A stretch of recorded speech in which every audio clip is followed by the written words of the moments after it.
காவல்துறை மிரட்டுறாங்க. தாக்கல நீ திருப்பி நான் திருப்பி தாக்குவேன். இது மிரட்டுறாங்க.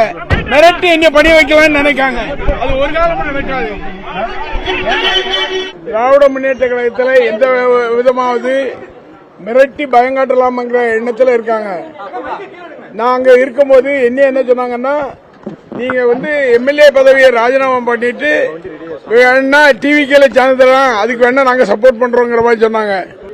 நாங்க எந்த இதுக்கும் பயப்பட மாட்டோம், எதுக்கும் பயப்பட மாட்டோம். இன்னைக்கு ஒரு கட்சிக்கு நாங்க பயப்படணுமா? அதனால எங்களுடைய தலைவர் தைரியமா இருக்க சொல்லிருக்காரு. அந்த தெம்போடு எந்த இதனாலும் சந்திக்கிறதுக்கு நான் தயாரா இருக்கேன். நல்லா இருக்கு.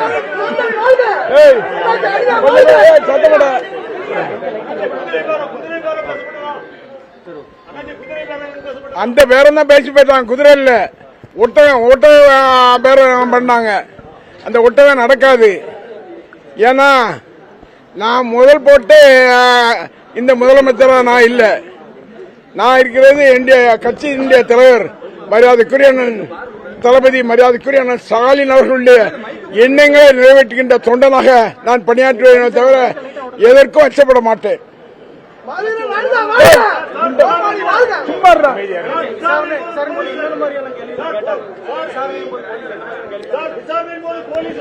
அதாவது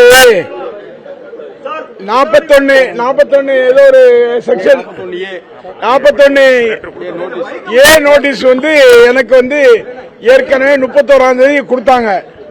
அது என்னுடைய வழக்கறிஞர் வாங்கினாரு.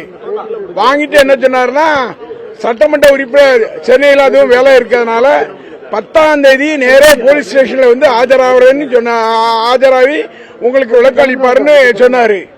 ஆனால் அதற்கு முன்னால எப்படியாவது, அதாவது ஹைகோர்ட் பெயில் போனோம், அங்க ஏதோ ஒரு தீர்ப்பு வந்துச்சு. அந்த விதத்தில் இவங்க என்ன பண்ணிட்டாங்கன்னா, உடனடியாக கைது பண்ணி அவரை உள்ள அனுப்பிடணும், ஒரு பயம் காட்டணும். இந்த சலசலப்புகளும் அஞ்ச மாட்டோம், பயப்பட மாட்டோம்.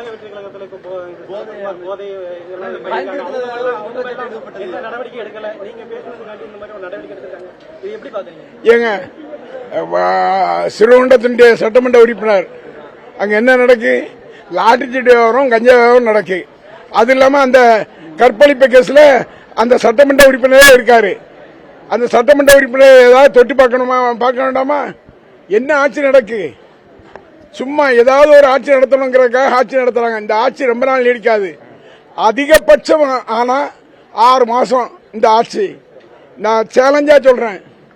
நான் இருக்கிற திருச்செந்தூருடைய அருள்மிகு சுப்பிரமணிய சாமியுடைய மேல சொல்றேன், 6 மாசம் மேல இந்த ஆட்சி இருக்காது, இருக்கவும் விட மாட்டோம்.